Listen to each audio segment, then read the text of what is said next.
ቤተሰብ እንደናችሁ ሁላችሁም በያላችሁበት ሰላማችሁ ይዛ ባለፈው ካጋራችሁ ቪዲዮ ላይ የታችሁ ከነ ቤተልሔም የምትባለው ልጅ አንቀልቅሎኝ አፍቅሬ ወልጄ ብላ ጀስ ሰፖርት ጠይቅ ነበርና ሰይፉ ላይ ቀርባለች። ወደድኩት ልጁን ታውቃል። ተዋደድን እንዴ እመቤቴ እሱም ወዷል። አዎ በጣም ነው እኮ ምን ወደደውና ግን በቃ ሆነ አንዳንዴ እንዴ። ግን ለምን የሞቀው ነገር ወዲያው ቀዘቀዘ? እንግዲህ እግዚአብሔር እኔን ሊያስተምረኝ ፈልጎ ይሁን ጠንካራ እንደሆን ፈልጎ።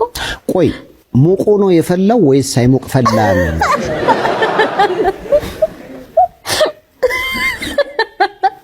ሞቆ ቢፈላ ኖሮ አሁን አይቀዘቅዝም ነበር ብዬ አስባለሁ። ግን ደግሞ የሆነ አንዳች ነገር አለ። አሁን አነጋገርሽ ላይ እንዲህ ያልሻት ነገር የሆነች የተፈጠረች ድንገት ያለች ነገር ያለ ትመስላለች። እንዲህ ነገር እፍ ነገር አዎ ረሳው እቅዶችን በሙሉ ረሳውና የራሴ ስሜት ላይ ብቻ ትኩረት አደረኩ። እሷ ነገር ናት እኮ በጣም ዋጋ ያስከፈለች። ያ ግን ተማርኩ በዚህ ኦኬ። ቁጭ ያልሽና ራስሽን ቤቲ ምን ነው ብለሽ ራስሽን ወቀሽ? አዎ በደንብ ያው በደንብ እና በደንብ ደግሞ እንዳበላሸውም እዚህ ነገር ላይ አሁን ያሳለፍኩት ብዙ ነገር አሁን ፕሬግናንሲ ታይም በጣም ብዙ ነገር አሳልፈ። ማርገዝሽ እንዴት አወቅሽ? ከረጅም ጊዜ በኋላ ነው ከ4 ወር በኋላ ነው ያወቅኩት። 4 ወር አላወቅሽም? አላቅም ምንም ነገር አላቅም። ከላካያ ምናምን የሚባል ነገር አለ አይደለ? እንደዛ እንጠቀማለን ሴቶች አይደለ? እሱ ነገር ያለ ነበር የሚመስለኝ ቀኑ ማለት ነው። እሺ አላቅም እንዴትም እንደተፈጠረ እውነት ነው የምነግር። ስለዚህ 4 ወር ሙሉ ይሄ ማቅለሽለሹ ምናምን እንዴት አለፈ? እዛ አይነት ስሜት አልተሰማኝም። እኔ ልጅ ወንድ ነው እግዚአብሔር ጭራሽ አልተሰማኝም። ወንድና ሴት ምናምን የሚባል ነገር አለ።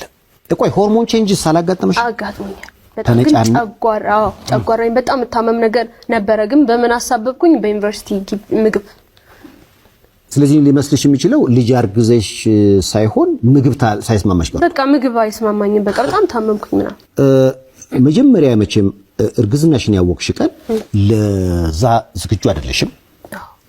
ምን ነበረ የተፈጠረው ስሜት? ማለት እንዴት ተቀበልሽ? ፊት ለፊቴ የኪዳነ ምሕረት ስዕል ነው ነበርችና እኔ ማርያምን አላውቀውም። ስሜ አየሁት ዝም በቃ ዝም ይቁጭ ምንም ነገር አምሮይ ምንም ነገር አያስብም። ግን ደግነቱ ይሄ ማስወረድ ምናምን የሚባለው ሐሳብ በተአምር አልመጣም አምሮይ ላይ። በቃ ቤተሰቦች ምንም ክፍለ ሀገር ምናምን በቃ በጣም ትልቅ ኃጢያት እንደማፍቀር በጣም ደስ የሚል ነገር የለም። ይሄ እየኖራችሁ እንደሆነ ፊልም የምታረጉት ደስ የሚላችሁም ስታፈቅሩ ነው። ነገር ግን አንዳንዴ ከጋብቻ በፊት አብሮ መተኛት ወይም ደግሞ ወሲብ ለዛ ሪሌሽንሺፑ ቦንድድ እንዲሆን ወይም ደግሞ እንዲጠነክር ወይም ደግሞ የምትወዱትን ሰው ያስደስትልኛል ብላችሁ ማሰባችሁ ብቻ ነው ስህተት የሚሆነው። እና ይህችም ልጅ ትንሽ ይሄ የተናገረችው ነገር ተቆጥባ ቢሆን ህልሟን ለማሳካትም እንደዚህ ያልጠበቀችው እርግዝና ተከስቶ ልጅ መውለድም ብቻ የወጣችበት ውጣ ውረድ አለ አይደል? እሱ ነገር ሀፕን ያደርግባትም ነበረ። ሪሌሽንሺፑ እግዚአብሔር ነው የሚያውቀው። ከዚህ በኋላ ሊቀጥልላት ይችላል። እግዚአብሔር ይሆናል ማለት አንድ ላይ ሆነው ቢቀጥሉ በጣም ደስ ይላል። ግን በቃ እኛ ከዚህ የምንወስደው ለሰን ምንድነው? ሴክስ በቃ ከማትወዱት ሰው ጋር ሀፕን ሊያደርግ የሚችል ነገር ነውና ያን ያህል ስለተዋደዳችሁ ብቻ ኮሚት አታርጉት ባይነኝ እኔ በወክሌ። ወንድና ሴት አሁን ጓደኛ መሆን ይችላሉ እያልሽ ነው? እሱ ሌላ ነገር ነው። እሱ ነገር ኢንስቲ ስለሱ አትጋቡም አልሽ። ሴትና ወንድ ጓደኛ ለምንድን ነው የምትሆነው? እሳትና ጭድ ጓደኛ መሆን አይችልም። አንደሱ እንድትይን እኮ ቀልዴን አይደለም። ላይክ ኔቸርሊ የተፈጠርንበት ኔቸር ጓደኛ እንድንሆን አይፈቅድልንም፣ አንችልም። የሆነ ሰዓት ላይ የሆነ ኢሞሽናል አታችመንት መጥቶ ይሄዳል። ከዛ ኦር ደግሞ አሁን በረጅም ዓመት ጓደኛ ነበር ነው የሚሉ ሰዎች የሆነ ሰዓት ላይ ያቺን ነገር አሳልፈዋት ከዛ ጓደኛ ሆኖ ይሆናል እንጂ ይሄ ትሩ ፎርም ኦፍ ፍሬንድሺፕ ላይክ ለምን እህትህ አይደለችም እኮ ወንድሜ አይደለም? እንዴት ነው እሱ ደግሞ ላይክ የሰው ልጅ ጥሩ በሆነ ለቁጥር ሚንስ ላይክ ፍሬንድ ዊዝ ቤኔፊት ነው። ለምን መሀል ላይ ፍሬንድ ዊዝ ቤኔፊት ይሆንና ከዛም በኋላ ፍሬንድሺፕ ይቀጥላል። አሁን ቤኔፊት ሲባል ወደ ፊዚካል ነገሩ ሊሄድ ይችላል። እኔ እያወራ ያለሁት ስለ ኢሞሽናሊቲ ነው። ላይክ ማለት አላቅም ሰዎች የሚያደርጋቸው ስሜታቸው ነው ብዬ አምናለሁ። የሚሰማን ነገር እኔ የተሰማኝን መከፋት የተሰማኝን ሀዘን ወይ ደስታ እየሄድኩ ከዛ ሰው ጋር መጋራት የለብኝም ነው። ያ ሰው ለኔ የሆነ ነገሬ ካልሆነ በስተቀር ለምን እኔ አሁን ከሆነ ሰው ጋር ተጣልቼ አሁን ለምሳሌ ባል አለኝ እንበል ምንም አይመጣው ኮንሰፕት ነው ለማሰብ ራሱ ይከብደኛል ግን ከዛ ወንድ ጓደኛ አለኝ እንበል ከዛ ባል ግን አለሽ ነው የለኝም ይሄ ሐሳብ ብዙ ጊዜ አከራካሪነቱ እንደቀጠለ ነው እንደ ሰው ይለያያል አይራ ቤስት ፍሬንድ መሆን ይቻላል የሚላል የማይቻል የሚላል ዞሮ ዞሮ ለምሳሌ ሴቷ ያላገባች ወንዱም ያላገባ ከሆነ ቤስት ፍሬንድ ሆነው መቀጠላቸው ያን ያህል የሚከፋ አይደለም ቤስት ፍሬንድነቱ ተቀይሮ ኢሞሽናል አታችመንት ተፈጥሮ ወደ ጓደኛ ወደ ፍቅረኝነት ወይም ወደ ባልና ሚስትነት ቢቀየር በጣም ኖርማል ነው ያን ያህል የሚደብር ነገር ነው ብዬ አላስብም ያን ያህል የሚደብር ነገር ነው ብዬ አላስብም በሁለታቸውም ዘንድ ፊሊንግ ዴቨሎፕስ ከሆነ ድረስ ነገር ግን ያገባች ሴት በዛ ልክ አታችመንት ፈጥራ ከቤስት ፍሬንድ ጋር መቆየቷ አንደኛ ለሪሌሽንሺፑ ለትዳሯ ስጋት ነው ሁለተኛ በፈተና ወደ ቅድሏንም ከፍ ስለሚያደርገው ያን ያህል ላይ መከር ይችላል ዞሮ እንደ ሰው ይለያያል እንደ ሰው ጥንካሬና አይደለም እንጃ እንግዲህ እስኪ እናንተ ሐሳብ አላውቅም ብቻ እንደ ሰው የሚለያይ ይመስለኛል አሁን እንደዚህ ሆኜ አልጋ ላይ ስክሮል ሳረግ አንድ ልጅ መጣችና አበሻ ነች ካፕቴን ቦይፍሬንድ በመጥበሷ በጣም ብራግ እያደረገች ነው ቆንጆ ነው 35 ዓመቱ ነው ካፒቴን ነው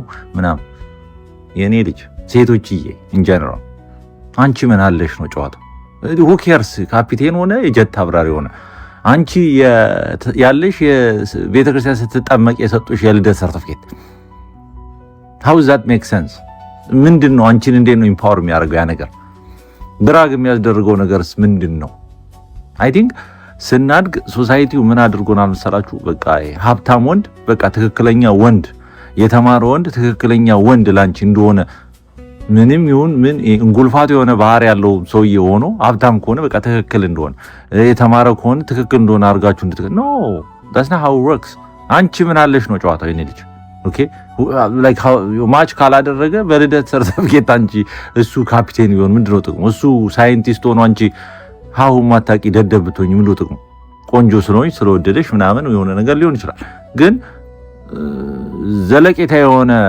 ደስታ አለው ወይ ነው ጨዋታው እና በጣም ብራግ አታርጉ ደግሞ ስለዛ ሰው ያ ሰው ስለራሱ ነው ብራግ ማድረግ ያለበት እንጂ እኩል ከሆነ ሁለታችሁም ካፒቴን ከሆናችሁ it makes sense to me አዳንዳ ግን ስለሱ ፕሮፌሽናል ላይፍ አንቺ ስለ ቦይፍሬንድ ስለሆነ ብቻ በጣም ጠፊ ከዚህ ሴቶች እኔ ወዳችኋለሁ ግን እንደዚህ አይነት ሰው አልወድም ባይ እዚህ ቪዲዮ ስር ላይ ምን ኮሜንት አየሁኝ የልደት ሰርቲፊኬት የሌለኝ እኔ ኤኒሃው የተናገረው ነገር እውነት አለው ጀስት የሰውን ታይትል አይታችሁ የሰውን ኢኮኖሚካል ስታተስ ብቻ ታይቶ በዛ ፕራውድ አድርጋችሁ ወደ ሪሌሽንሺፕ ባትገቡ መልካም ነው ሴቶች ምክንያቱም ስብና ነው የሚበልጠው ስብናውን መጀመሪያ ልትቀበሉ ይገባል ከዛ በኋላ ሌላው ነገር የሚቀጥል ነው የሚሆነው ለዛ ነው ብዙ ሰዎች በሪሌሽንሺፓቸው ደስተኛ የማይሆኑት ወይም ደግሞ በፍቺ የሚፈጸመው ነገር ምንድነው ጀስት የሆነ ታይትል ብቻ በዛ ኢምፕረስ ነው ማህበረሰብ ውስጥ ሰርግ የለም ሰርግም ጥሎሽም የለም ምክንያቱም ለምሳሌ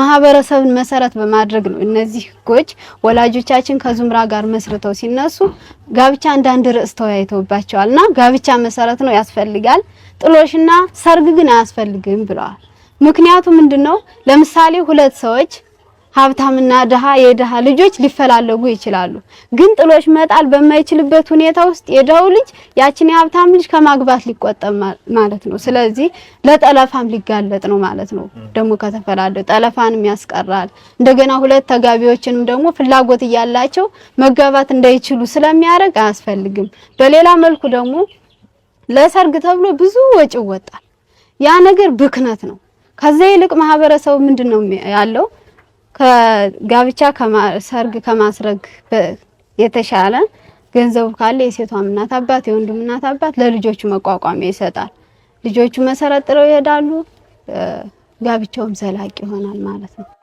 ሁለተኛው ደግሞ እንደ አውራምባ ማህበረሰብ ሰርተን ወይም በስጦታ ያገኘነው ነው የራሳችን ገንዘብ ብለን ምናምን ወድቆ ካገኘን የወገናችን ሲለፋ ኑሮ ወድቆበት ብለን አፈላልገን ለባለቤቱ እንመልሳለን ማለት ነው ጃቹን አውጡ ለተደይዘን ሰብሱ አንነካም ወርቁን ለባለቤቱ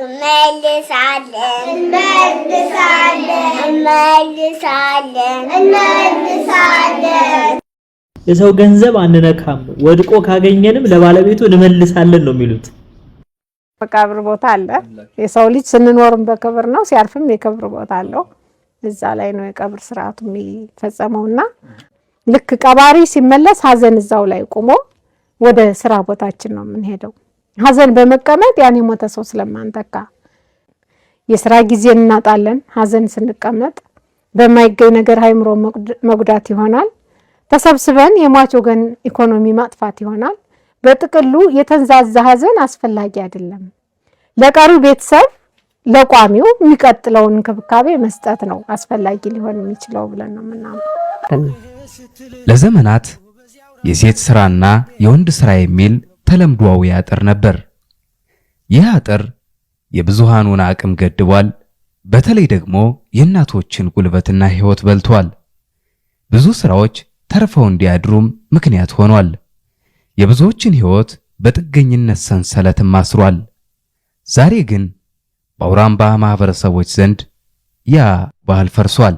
ዙምራ ወላሰብ ውስጥ የወንዶችና የሴቶች እኩልነት የተከበረ ነው እና ሁሉም ስራ የሁላችንን መስራት አለብን እንጂ ስራ መናቅ የለብንም።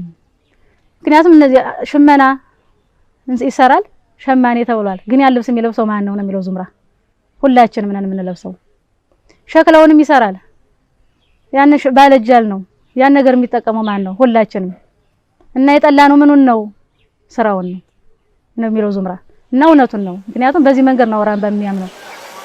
አውራምባ የሚገርም ማህበረሰብ ነው። ለስራ ያላቸው ነገር በጣም ሀዘን ምን ያደርጋል? እውነታቸው ነው። ሀዘን ማብዛትም ያን ያህል አስፈላጊ አይደለም። ለሞተ ማዘኑ ማልቀሱ ተገቢ ሆኖ እያለ ከዛ በኋላ ግን ሀዘን በጸና ማመላለስ ያን ያህል አስፈላጊ እንዳልሆነ በመጽሐፍም ተገልጿል።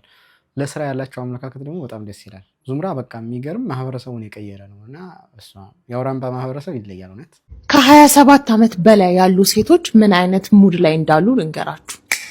ስልክ ማንሳት አይፈልጉም፣ ግን ቦይፍሬንድ ይፈልጋሉ። ማግባት እንዳለባቸው ያውቃሉ፣ ግን አዲስ ሰው ተዋውቀው ራሳቸውን አስተዋውቀው ሰውየውን አውቀውት የመታገስ የመውደድ ምንም ኢነርጂ የላቸው። ገና ሰው እንገናኝ ብሎ ሲደውልላቸው ድክም ይላቸዋል። ካፌ ሄዶ መቀመጥ ድክም፣ ቴሌግራም ላይ ቴክስት ሲደረግላቸው በቃ የሆነ ከፖሊስ ጣቢያ ምናምን የህግ ወይ ደግሞ የፍርድ ቤት ማዘዣ ነው የሚመስላቸው። አያዩትም ጭራሽ። እና ቲክቶክ ላይ ስክሮል ያደርጋሉ፣ ግን ቲክቶክ እያዩ አይደለም፣ ስለ ራሳቸው ነው የሚያስቡት። ቤት ውስጥ ቁጭ ብለዋል፣ ግን አያዳምጡም። ጓደኞቻቸው ጋራ ያለ ምክንያት ተራርቀዋል። አልተጣሉም፣ አልተቀያየሙም፣ ግን በቃ ህይወት አራርቋቸዋልና ጓደኝነት የሚባለው ነገር ራሱ በቃ ጊዜ ወስዶባቸዋል። ትዝታ ውስጥ ናቸው። ወደፊት ይናፍቃቸው ወደኋላ ይናፍቃቸው አያውቁም። አይ ህይወት ይላሉ። እና ማግባት እንዳለባቸው ያውቃሉ፣ ግን ደግሞ ሰው የመተዋወቅ ኢነርጂ የላቸውም። ብቻ በቃ እየተገረሙ ነው ቁጭ ብለው አይ ህይወት እያሉ ሳያውቁት ነው ብቸኛ የሆኑት። ምን ይሻላል? እንዲያረጋችሁ ነው። ከዚህ ቪዲዮ ኮሜንት ስር ላይ ማለት ነው አብዛኛው ኮሜንት ምን እንደሚል ታውቃላችሁ? እኔ ነኝ፣ የኔ ሐሳብ ነው፣ ማን ነገረሽ? አንዳንዶቹ ደግሞ እኔ እድሜ 21 ነው ወይም ከ27 በታች ነው፣ ግን ይሄ ስሜት ይሰማኛል ነው የሚለውና የአብዛኛውን ሰው ሐሳብ ነው የገለጸችው። ስለዚህ ቢ ስትሮንግ፣ ጠንከር በሉ። ማንም በህይወቱ አላረፈደም። በነገራችን ላይ ፈጥኖ ወደ ትዳር የገባም በፍች ሊደመደም ይችላል፣ ዘግይቶ የገባም ደስተኛ ሆኖ ሊቀጥል ይችላል። እና ያን ያህል በህይወታችሁ ውስጥ በህይወት ውስጥ በቃ አርፋጅ የሚባል ነገር የለም። የራሳችሁን አሪፍ ኦፖርቹኒቲ ተጠቅማችሁ ደግሞ አግቡ፣ ከሬጅ ሁኑ፣ ሪስፖንሲቢሊቲ ለመውሰድ የሰውን ባህሪ አመል ለመሸከም ዝግጁ ሁኑ። ከእግዚአብሔር ጋር እየጸለያችሁ ጥሩ ትዳር ይስጣችሁ። ትዳር በጣም የሚያስፈራ ነው። አዘሴም ታይም ደስ የሚል ነገር እንደሆነ ይነግሩናል። ያለ አግባብ የማይሆን ከሆነ ደግሞ ትንሽ ምድር ላይ ያላችሁ ሲኦልም ሊሆን ይችላል። መጠንቀቁ እንዳለ ሆኖ ግን አይድከማችሁ። ጀስት አይዞን ለማለት ነው።